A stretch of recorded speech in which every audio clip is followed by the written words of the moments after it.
Hey guys, and welcome back. Yes, we are back after a week of a break because I had to move to the student dorms, and I'm sure Jimmy had to move himself into the student dorms. But yeah, we are here with the first interview when we are in the student dorms with none other than the champion of the U5 night from last week. When you're going to see this interview, none other than Jimmy. How are you doing, my guy?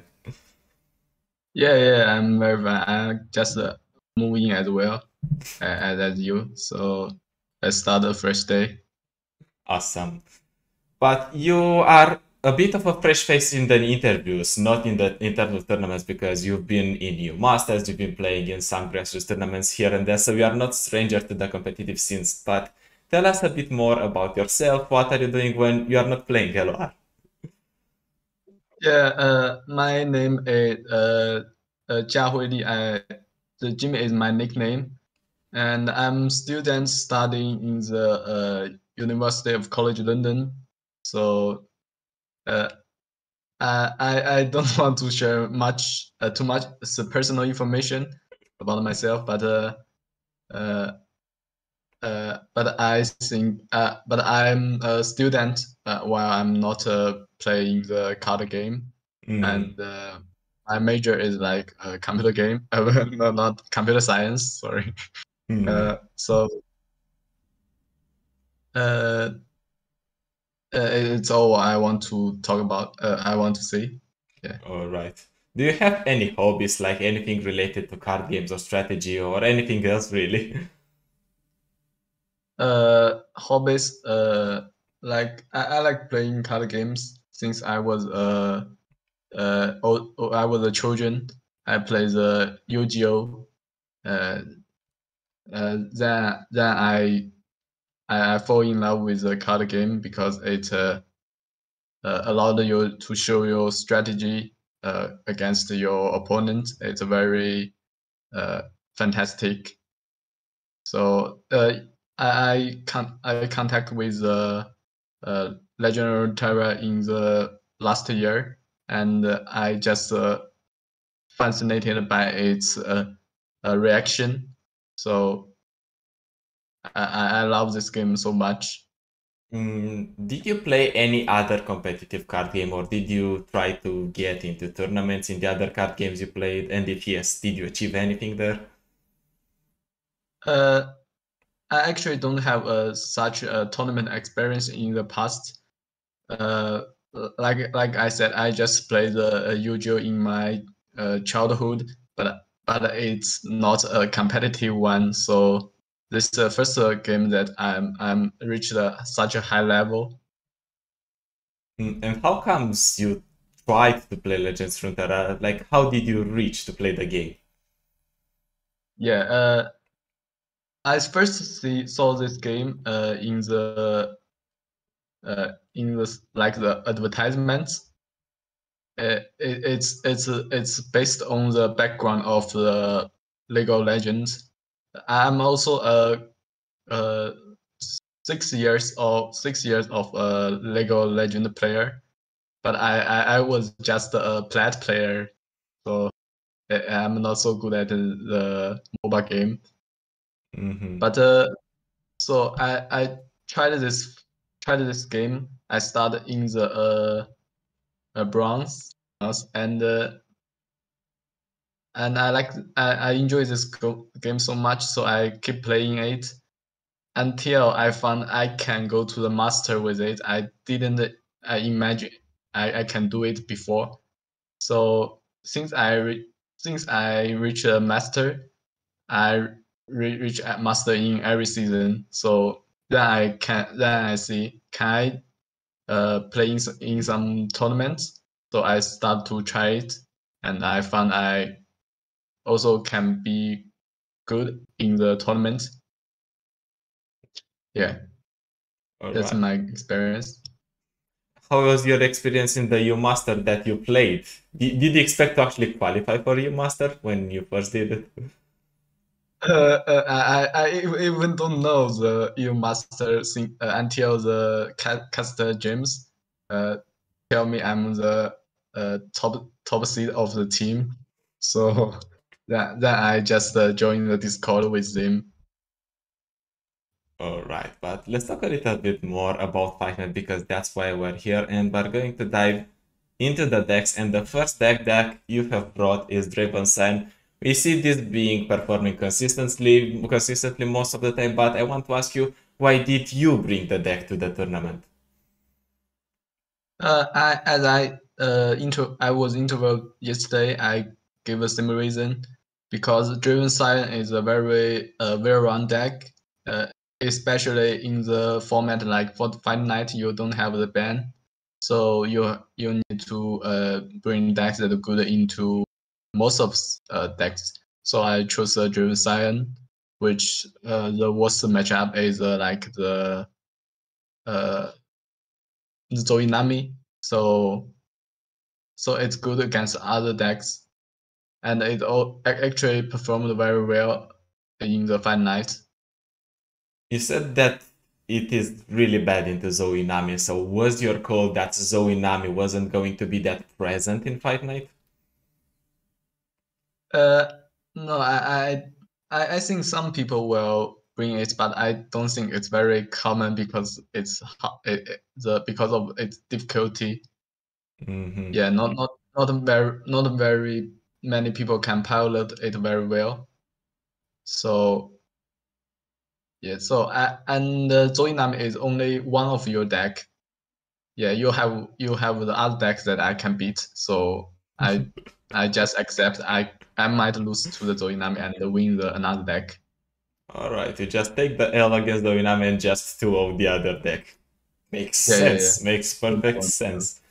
But I want to talk a little bit about your version because your version seems really straightforward, focused on just winning over the board, not really attack. For example, I've seen people including Raven as Flock in the deck. I've seen people including Arachnid Sentry. Did you think about including those, or was it not worth it? I tried that version like JT Manda, Mm-hmm. JT Manda version. He runs a Love Traveler and the Flock and the Sentry. But the problem is it's very slow. Like Mm-hmm. you're not even level if you don't have a good opening hand. You are not leveling up the science in round 7. I don't think it's acceptable. Like it will make you very sad if you have a unleveled science. Mm-hmm. I see that your deck is running just one copy of Grave Physician. I've seen people running more, I've seen people running none. So, what was the reasoning behind including this one of? Uh, because its state is very bad. It's just 2/2. Even the urchin is 1 mana 2/1, so it's just some card. If you don't have like if you have some additional slots, you can put this card in. But if you want some better card, you just replace it. So Mm-hmm. that is my thing. Mm-hmm. You said that this was kind of a flex slot, kind of a free slot. So, what were the other Yeah. considerations besides Grave Physician to put in this slot? I think the card like Scorch Earth, I don't think it's good. I just copied it from others, so I didn't practice much about it. But Mm-hmm. according to the yesterday's performance, I didn't even use Scorch Earth one time. Yeah, maybe it's because my matchup is not against like landmarks, so it didn't get used at all. Yeah, but I think you can replace it with some like Berlin Death or the Flock. Yeah, so those are many. Those are common tags in this deck. Mm-hmm. You said you put Scorcher, but you didn't face any landmarks. Was the reasoning for double Scorcher for facing landmark decks, for example, Bandel 3 decks? Yeah. Mm, So the Scotch Earth is very good against the bundle trees, but as you can see, no one brings the bundle tree because Poppy is a too valuable champion. Yeah, you have a better deck to include Poppy, like Lulu Poppy or the Ziggs Poppy. So those are the bad decks, or those are the better decks than the bundle tree, I guess. So people don't commonly bring the bundle tree. One of the other things that's interesting is that you are running triple survival skills. I've seen most of the lists running just two, so why going one up and running three? I can accept two or three are very are fine, but only one survival skill, I think it's not good. Because like if you run the version like very control, like you run aloof or the and the sentry, you can cut this survival skill because you are not focused on the combat with your opponent. But if you run this version, like you basically need a lot of combat, then the survival skill is very good. It's a critical guard against the mid-range deck like the Civil Action and Lulu Poppy. So it's a free card, give you a free trade. So I think it's very good in those situations. So what you're basically saying is that Draven Sion can be built into ways: one, more control in which you run flocks, you run aloof travelers, and then you can cast survival skills, and another that's more board centric like yours and wants to really save the units and wants to win through board. Yeah. That's right. There are two versions of this deck. But still, why three survival skills instead of just two? I didn't test it very much. I don't know it's good to run 3 or 4 or 3 or 2. So I think the audience can figure it by themselves. All Figure it right. out. They can just test it out. But you brought this deck. What did you want to beat with this deck specifically? This deck is very good into most of mid-range decks like Civil Action, like aggro. Even aggro can beat this deck, like the Six Poppy and the spiders and the GP and the Pink City. So and this deck is good into most of decks, but you can list some unfavored matchup for this one. Yeah, there is very limited unfavored matchup. Which are the unfavored matchups for this deck? The worst one is as I said, is the Zoinami for this, and there are even matchup like a Bundle Tree and I think those and some TLC, I guess. TLC and Darkness are even matchup for this, and I don't know what else matchup is bad for this. It makes a little bit of sense because TLC has a few freezes. They can freeze you and they can stall until they get their fill rush if they even need it. Against darkness, they can just kill you with darkness and they can trim your board pretty fast. So makes sense. But let's move forward to the last deck that you have brought, and it's Darkness itself. Hello, Darkness, my old friend. What was the call for this one? Why did we bring this one to pair it up with Draven Sion? I mean, this deck is I really want to play and play it a lot, and but the Draven Sion I didn't play it a lot, so I'm more confident about this one. We were talking before the interview that you like to go for this just one deck in a season and completely smash it. So why is Darkness so appealing? What attracted you to this deck? Because it's a remove based deck, like the is driven before, so and it's also a control deck to prolong the game. I like the feeling of prolong the game. Like I played the TLC before, so it's very similar. You just focus on removing the board and finally reach your win count. So I like this experience. Very nice. Something that really gets out of the picture here is one copy of Go Hard. Why? Yeah. It's basically for the mirror. So in the mirror, if both a player are very good and very fortunate, and you will reach a condition that the win count is is meeting your opponent. So in this situation, the who plays go hard who will have a very overwhelming advantage because the opponent cannot mill you, so you can mill your opponent. That sounds actually Yeah. nice. Did you actually get to play a Darkness versus Darkness matchup, or was it out of the question? Actually, in I only mill my opponent once, and in the other condition, if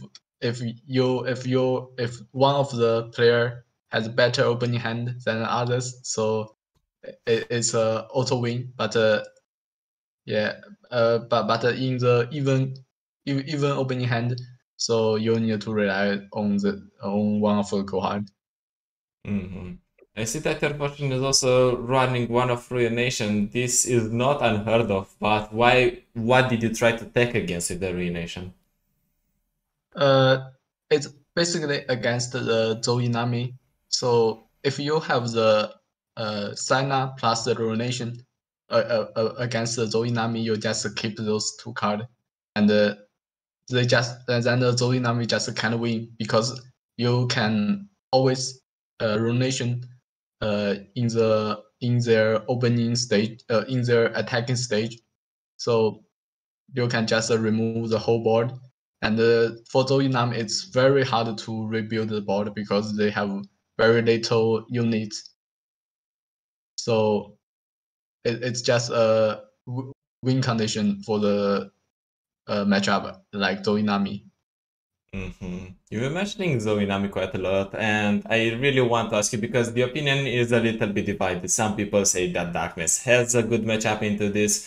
Some people say that Zoinami has a good matchup into this. Data we cannot really trust most of the time because not all players play optimally. So if let's say from your experience a good Darkness player would be faced into a Zoinami player, who would be favored and why? It's a very hard question because in my experience, Darkness favored, but I'm not against the very top Zoinam player like the as you said Alan ZQ and the Ahuizotel and the the top one I forgot his name. His name is let me check about.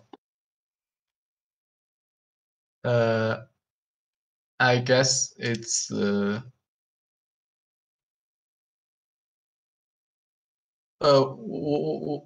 is the German guy, Germany guy. Teddy? Oh yeah, Teddy. He is also the very good Suriname player. So against those players, I don't have much confidence to destroy them. So I guess it will be a harder. It will be a hard matchup. Like, for And example, in general, what would be, how would you play against Zoinami? Maybe we get some insight from you for other players that are playing Darkness into Zoinami.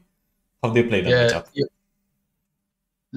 you need to keep rear guard, the twist catalyzer in your opening hand. Those two cards is the most important card. Then if you have a ruination, you need keep it, and I think if you have enough good hand, you can even keep the minimum for the Nami. And the most important thing against Zoe Nami is removing the Nami. So if not Nami get removed, their unit is actually relevant. Mm-hmm. And yeah, and in the first 3 rounds, if you have a chance to force your opponent to use their mana, they will level the Nami very late. So it's also a good advantage for you. Mm-hmm. I'm watching a bit your list, and I'm curious because some people decide to go for either Rekindler or Mistcall. I see you playing both. Why? Those 2 cards is to make your deck more greedy. I don't know why Mr. Cole cannot to cannot to pair with Rekindler. Mm-hmm. I guess it's because it's too greedy. But like I said yesterday, the streets I don't think streets defense is too good in this deck. So I just decide to go to the mystical. Mm-hmm.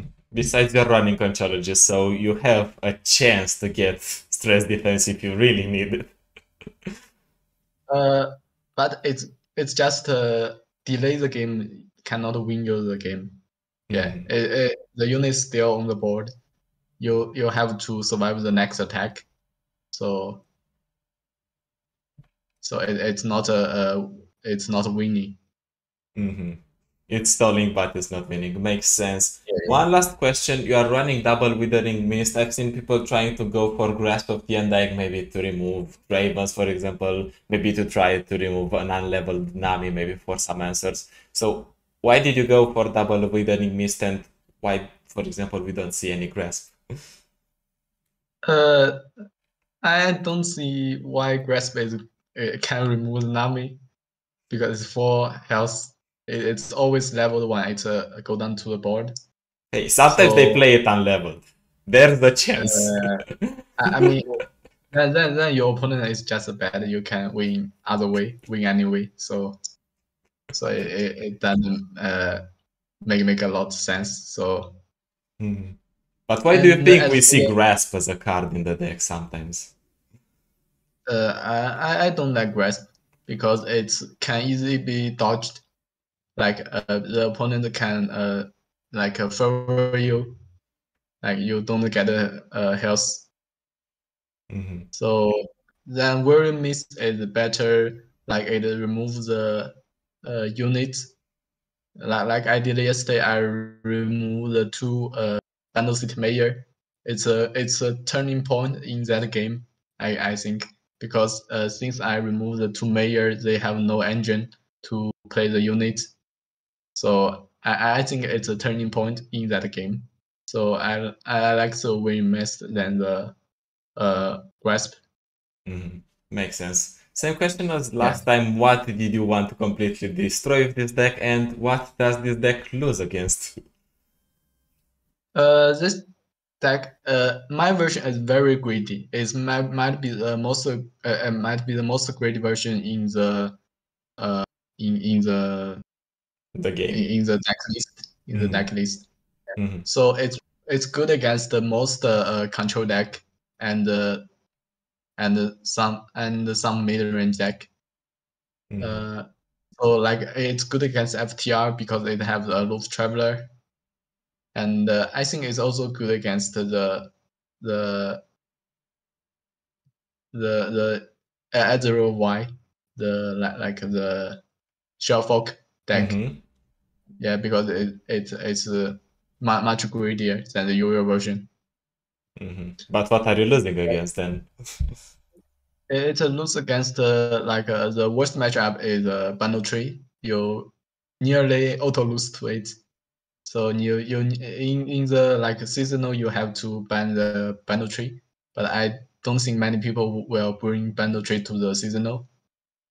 So the second hard matchup is a Lulu Poppy, I think, because they can just to keep the Bobby alive and overwhelm your board. Yeah, and other than that, I think the third worst matchup is like is like the Civil Action, but it's close to even. So other than that, I think this deck is okay against. So coming back to the whole lineup, you brought Ravens and you brought Darkness. Was there any strategy behind this lineup that you wanted to play? Like, why did you pair these two decks together? The reason I play Darkness is because I'm familiar with it and I like to play it. So I just bring it like the default. And the Draven Sion, I think in this format is very good because there is no ban, no ban phase for it. So you just bring this deck to good against most of the decks. All right. Did you actually go into this fight night with the mentality, yes, I'm going to win it? Because most of the players you see are just posting, all right, I'm going to go for a quick 0-2. Did you actually think you're going to win it when you saw what your lineup was going to be paired against? I didn't think about winning the fight night because I just arrived yesterday and I just rushed to my apartment. Then opening my computer, I didn't prepare at all. So I don't expect. I just expect anything could happen, but then I just let it happen. So but the result is very good. I just beat other opponent and win the game. I feel very lucky, and also I have a free win in the first round. Yeah, those are the advantage for me. So I just win the whole tournament.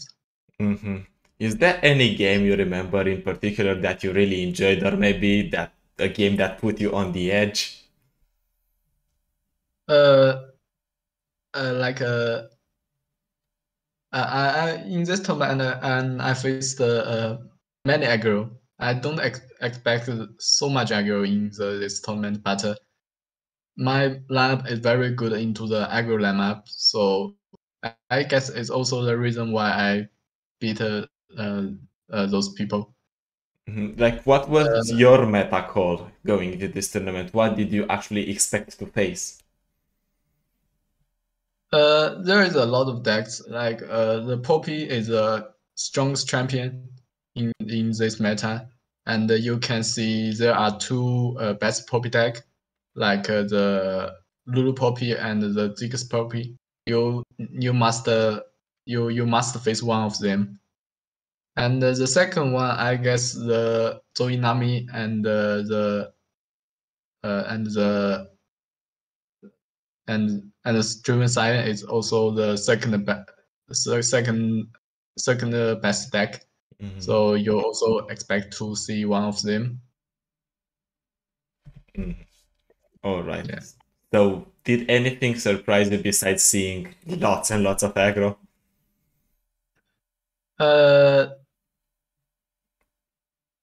Anything surprise? I think I didn't find many things surprise me because people are bringing common decks, not many very surprise deck. So I just feel okay about it. But the seasonal tournament is edging ever closer. It's actually the next week, or maybe during the week that this interview is going to be published. So you've been playing there a few times. So what would be your tips for people going into the seasonal? Maybe people that are going to the seasonal for the first time. Yeah. The seasonal is a journey that you need to enjoy about it. So my first tip is to bring the three decks you like. don't just follow the meta code, because if you do not enjoy your deck, you cannot go to the 9 games long tournament. Yeah. Then after deciding your, like I would decide my first deck, which is my favorite deck. Then I will pair this deck with the other 2 decks. You need to figure out what's the good matchup and the bad matchup for your favorite deck. Then you choose other 2 similar decks have the same bad matchup and a good matchup.